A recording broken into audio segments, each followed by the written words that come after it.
शहरजाद ने कहा, प्राचीन काल में एक अत्यंत धनी व्यापारी बहुत सी वस्तुओं का कारोबार किया करता था।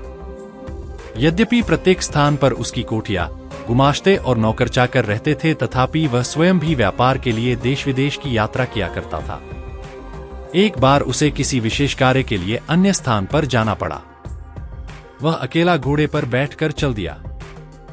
गंतव्य स्थान पर खाने पीने को कुछ नहीं मिलता था, इसलिए उसने एक खुर्जी में कुलचे और खजूर भर लिए। काम पूरा होने पर वह वापस लौटा। चौथे दिन सवेरे अपने मार्ग से कुछ दूर सघन वृक्षों के समीप एक निर्मल तड़ाग देखकर उसकी विश्राम करने की इच्छा हुई। वह घोड़े से उतरा और तालाब के किनारे बैठकर कुलचे और खजूर खाने लगा। जब पेट भर गया तो उसने जगह साफ करने के लिए खजूरों की गुठलियां इधर उधर फेंक दी और आराम करने लगा। इतने में उसे एक महाभयंकर दैत्य अपनी ओर बड़ी सी तलवार खींचे आता दिखाई दिया। पास आकर दैत्य क्रोध से गरजकर बोला, इधर आ, तुझे मारूंगा। व्यापारी उसका भयानक रूप देखकर और गर्जन सुनकर कांपने लगा और बोला, स्वामी, मैंने क्या अपराध किया है कि आप मेरी हत्या कर रहे हैं? दैत्य ने कहा, तूने मेरे पुत्र की हत्या की है, मैं तेरी हत्या करूंगा। व्यापारी ने कहा, मैंने तो आपके पुत्र को देखा भी नहीं, मैंने उसे मारा किस तरह? दैत्य बोला, क्या तू अपना रास्ता छोड़कर इधर नहीं आया? क्या तूने अपनी झोली से निकालकर खजूर नहीं खाए और उनकी गुठलियां इधर उधर नहीं फेंकी? व्यापारी ने कहा, आपकी बातें ठीक हैं, मैंने ऐसा ही किया है। दैत्य ने कहा, जब तू गुठलियां फेंक रहा था तो इतनी जोर से फेंक रहा था कि एक गुठली मेरे बेटे की आंख में लगी और बेचारे का उसी समय प्राणांत हो गया। अब मैं तुझे मारूंगा। व्यापारी बोला, स्वामी, मैंने आपके पुत्र को जानबूझकर तो मारा नहीं है। फिर मुझसे जो भूल हो गई है उसके लिए मैं आपके पैरों पर गिरकर क्षमा मांगता हूँ। दैत्य ने कहा, मैं न दया करना जानता हूँ न क्षमा करना। और क्या खुद तुम्हारी शरीयत में नरवत के बदले नरवत की आज्ञा नहीं दी गई है? मैं तुझे मारे बगैर नहीं रहूंगा। यह कहकर दैत्य ने व्यापारी की बाह पकड़कर उसे पृथ्वी पर गिरा दिया और उसे मारने के लिए तलवार उठाई। व्यापारी अपने स्त्री पुत्रों की याद कर कर के विलाप करने लगा। साथ ही ईश्वर और पवित्रात्माओं की सौगंध दिला दिला कर दैत्य से अपने प्राणों की भिक्षा मांगने लगा। दैत्य ने यह सोचकर हाथ रोक लिया कि जब यह थक कर हाथ पांव पटकना बंद कर देगा तो इसे मारूंगा। लेकिन व्यापारी ने रोना पीटना बंद ही नहीं किया। अंत में दैत्य ने उससे कहा, तू बेकार ही अपने को और मुझे तंग कर रहा है। तू अगर आंसू की जगह आंखों से खून बहाए तो भी मैं तुझे मार डालूंगा। व्यापारी ने कहा, कितने दुख की बात है कि आपको किसी भांति मुझ पर दया नहीं आती। आप एक दिन निष्पाप मनुष्य को अन्यायपूर्वक मारे डाल रहे हैं और मेरे रोने गिड़गिड़ाने का आप पर कोई प्रभाव नहीं होता। मुझे तो अब भी विश्वास नहीं होता कि आप मुझे मार डालेंगे। दैत्य ने कहा, नहीं, निश्चय ही मैं तुम्हें मार डालूंगा। इतने में सवेरा हो गया। शहरजाद इतनी कहानी कहकर चुप हो गई। उसने सोचा, बादशाह के नमाज पढ़ने का समय हो गया है और उसके बाद वह दरबार को जाएगा। दुनियाजाद ने कहा, बहन, यह कितनी अच्छी कहानी थी। शहरजाद बोली, तुम्हें यह कहानी पसंद है? अभी तो कुछ नहीं, आगे तो और भी आश्चर्यप्रद है। तुम सुनोगी तो और भी खुश होगी। अगर बादशाह सलामत ने आज मुझे जीवित रहने दिया और फिर कहानी कहने की अनुमति दी तो कल रात मैं तुम्हें शेष कथा सुनाऊंगी, वरना भगवान के पास चली जाऊंगी। शहरयार को भी यह कहानी बेहद पसंद आई थी। उसने विचार किया कि जब तक कहानी पूरी न हो जाए शहरजाद को नहीं मरवाना चाहिए, इसलिए उसने उस दिन उसे प्राणदंड देने का इरादा छोड़ दिया। पलंग से उठकर वह नमाज पढ़ने गया और फिर दरबार में जा बैठा। शोककातर मंत्री भी उपस्थित था। वह अपनी बेटी का भाग्य सोचकर सारी रात न सोया था। वह प्रतीक्षा में था कि शाही हुक्म हो तो मैं अपनी बेटी को ले जाकर जल्लाद के सुपुर्द करूं। किंतु उसे यह देखकर आश्चर्य हुआ कि बादशाह ने यह अत्याचारी आदेश नहीं दिया। शहरयार दिन भर राजकाज में व्यस्त रहा और रात को शहरजाद के साथ सो रहा। एक घड़ी रात रहे दुनियाजाद फिर जागी और उसने बड़ी बहन से कहा कि यदि तुम सोई नहीं तो वह कहानी आगे कहो। शहरयार भी जाग गया और बोला, यह ठीक कहती है, मैं भी व्यापारी और दैत्य की कहानी सुनना चाहता हूं। तुम कहानी को आगे बढ़ाओ। शहरजाद ने फिर कहना शुरू किया, जब व्यापारी ने देखा कि दैत्य मुझे किसी प्रकार जीवित न छोड़ेगा तो उसने कहा, स्वामी, यदि आपने मुझे वध्य समझ ही लिया है और किसी भांति भी मुझे प्राण दान देने को तैयार नहीं है, तो मुझे इतना अवसर तो दीजिए कि मैं घर जाकर अपने स्त्री पुत्रों से विदा ले लूं और अपनी संपत्ति अपने उत्तराधिकारियों में बांट आऊं, ताकि मेरे पीछे उनमें संपत्ति को लेकर लड़ाई झगड़ा न हो। मैं प्रतिज्ञा करता हूं कि यह सब करने के बाद मैं इसी स्थान पर पहुंच जाऊंगा। उस समय आप जो ठीक समझे वह मेरे साथ करें। दैत्य ने कहा, यदि मैं तुम्हें घर जाने दूं और तुम वापस न आओ फिर क्या होगा? व्यापारी बोला, मैं जो कहता हूं उससे फिरता नहीं। फिर भी यदि आपको विश्वास न हो तो मैं उस भगवान की, जिसने पृथ्वी आकाश आदि सब कुछ रचा है, सौगंध खाकर कहता हूं कि मैं घर से इस स्थान पर अवश्य वापस आऊंगा। दैत्य ने कहा, तुम्हें कितना समय चाहिए? व्यापारी ने कहा, मुझे केवल 1 वर्ष की मोहलत चाहिए, जिसमें मैं अपनी सारी जायदाद का प्रबंध करके आऊं और मरते समय मुझे कोई चिंता न रहे। मैं प्रतिज्ञा करता हूं कि वर्षोपरांत मैं इसी स्थान पर आकर स्वयं को आपके सुपुर्द कर दूंगा।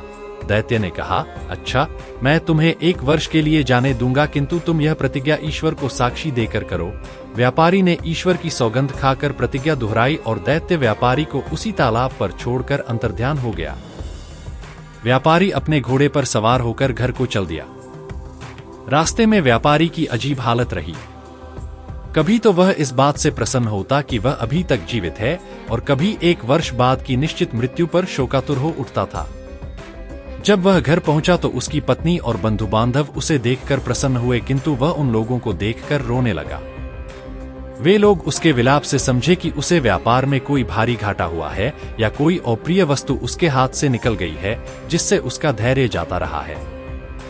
जब व्यापारी का चित्त संभला और उसके आंसू थमे तो उसकी पत्नी ने कहा, हम लोग तो तुम्हें देखकर प्रसन्न हुए हैं, तुम क्यों इस तरह रो धो रहे हो? व्यापारी ने कहा, रो धो नहीं तो और क्या करूं? मेरी जिंदगी 1 ही वर्ष की और है। फिर उसने सारा हाल बताया और दैत्य के सामने ईश्वर को साक्षी देकर की गई अपनी प्रतिज्ञा का वर्णन किया। यह सारा हाल सुनकर वे सब भी रोने पीटने लगे। विशेषतः उसकी पत्नी सिर पीटने और बाल नोचने लगी और उसके लड़के बच्चे ऊंचे स्वर में विलाप करने लगे। वह दिन रोने पीटने ही में बीता। दूसरे दिन से व्यापारी ने अपना सांसारिक कार्य आरंभ कर दिया। उसने सबसे पहले अपने नदाताओं का धन वापस किया। उसने अपने मित्रों को बहुमूल्य भेंटें दी, फकीरों साधुओं को जी भरकर दान किया, बहुत से दास दासियों को मुक्त किया। उसने अपनी पत्नी को यथेष्ट धन दिया, अवयस्क बेटे बेटियों के लिए अभिभावक नियुक्त किए और संतानों में संपत्ति को बांट दिया। इन सारे प्रबंधों में 1 वर्ष बीत गया और वह अपनी प्रतिज्ञा निभाने के लिए दुखी मन से चल दिया। अपने कफन के खर्च के लिए उसने कुछ रुपया अपने साथ रख लिया। उसके चलते समय सारे घर वाले उससे लिपटकर रोने लगे और कहने लगे कि हमें भी अपने साथ ले चलो, ताकि हम भी तुम्हारे साथ प्राण दे दें। व्यापारी ने अपने चित्त को स्थिर किया और उन सब को धैर्य दिलाने के लिए कहने लगा, मैं भगवान की इच्छा के आगे सिर झुका रहा हूं, तुम लोग भी धैर्य रखो। यह समझ लो कि एक दिन सभी की मृत्यु होनी है। मृत्यु से कोई भी नहीं बच सकता, इसलिए तुम लोग धैर्यपूर्वक अपना काम करो।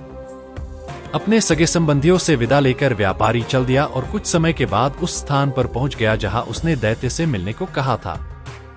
वह घोड़े से उतरा और तालाब के किनारे बैठकर दुखी मन से अपने हत्यारे दैत्य की राह देखने लगा। इतने में एक वृद्ध पुरुष एक हिरनी लिए हुए आया और व्यापारी से बोला, तुम इस निर्जन स्थान में कैसे आ गए? क्या तुम नहीं जानते कि बहुत से मनुष्य धोखे से इसे अच्छा विश्राम स्थल समझते हैं और यहाँ आकर दैत्यों के हाथों भांति भांति के दुख पाते हैं? व्यापारी ने कहा, आप ठीक कहते हैं, मैं भी इसी धोखे में पड़कर एक दैत्य का शिकार होने वाला हूँ। यह कहकर उसने बूढ़े को अपना सारा वृत्तांत बता दिया। बूढ़े ने आश्चर्य से कहा, यह तुमने ऐसी बात बताई जैसी संसार में अब तक किसी ने नहीं सुनी होगी। तुमने ईश्वर की जो सौगंध खाई थी उसे पूरा करने में प्राणों की भी चिंता नहीं की। तुम बड़े सत्यवान हो और तुम्हारी सत्यनिष्ठा की जितनी प्रशंसा की जाए कम है। अब मैं यहाँ ठहर कर देखूंगा कि दैत्य तुम्हारे साथ क्या करता है। वे आपस में वार्तालाप करने लगे। इतने ही में एक और वृद्ध पुरुष आया जिसके हाथ में रस्सी थी और 2 काले कुत्ते उस रस्सी से बंधे हुए थे। वह उन दोनों से उनका हालचाल पूछने लगा। पहले बूढ़े ने व्यापारी का संपूर्ण वृतांत कहा और यह भी कहा कि मैं आगे का हालचाल देखने यहाँ बैठा हूँ। दूसरा बूढ़ा भी यह सब सुनकर आश्चर्यचकित हुआ और वहीं बैठकर दोनों से बातें करने लगा। कुछ समय के उपरांत एक और बूढ़ा एक खच्चर लिए हुए आया और पहले दो बूढ़ों से पूछने लगा कि यह व्यापारी इतना दुखी होकर यहाँ क्यों बैठा है। दोनों ने उस व्यापारी का पूरा हाल कहा। तीसरे वृद्ध पुरुष ने वहां ठहरकर इस व्यापार का अंत देखने की इच्छा प्रकट की, अतः वह भी वहां बैठ गया। अभी तीसरा बूढ़ा अच्छी तरह सांस भी नहीं ले पाया था कि उन चारों व्यक्तियों ने देखा कि सामने के जंगल में एक बड़ा गहन धूम्रपुंज उठ रहा है। वह धुएं का बादल उनके समीप आकर गायब हो गया। वे लोग आश्चर्य से आंखें मल ही रहे थे कि एक अत्यंत भयानक दैत्य उपस्थित हो गया। उसके हाथ में तलवार थी और उसने व्यापारी से कहा, उठकर इधर आ, मैं तुझे मारूंगा, तूने मेरे बेटे को मारा है। यह सुनकर व्यापारी और तीनों बूढ़े कांपने लगे और उच्च स्वर में विलाप करने लगे। उन सब के रोने चिल्लाने से जंगल गूंज उठा, किंतु दैत्य व्यापारी को पकड़कर एक ओर ले ही गया। हिरनी वाले बूढ़े ने यह देखा और वह दौड़कर दैत्य के पास पहुंचा और बोला, दैत्य महाराज, मैं आपसे कुछ निवेदन करना चाहता हूं। आप अपने क्रोध पर कुछ देर के लिए संयम रखें। मेरी इच्छा है कि मैं अपनी और इस हिरनी की कहानी आपको सुनाऊं, किंतु कहानी के लिए एक शर्त है। यदि आपको यह कहानी विचित्र लगे और पसंद आए तो आप इस व्यापारी का 1/3 अपराध क्षमा कर दें। दैत्य ने कुछ देर तक सोचकर कहा, अच्छा, मुझे तुम्हारी शर्त स्वीकार है। कहानी कहो।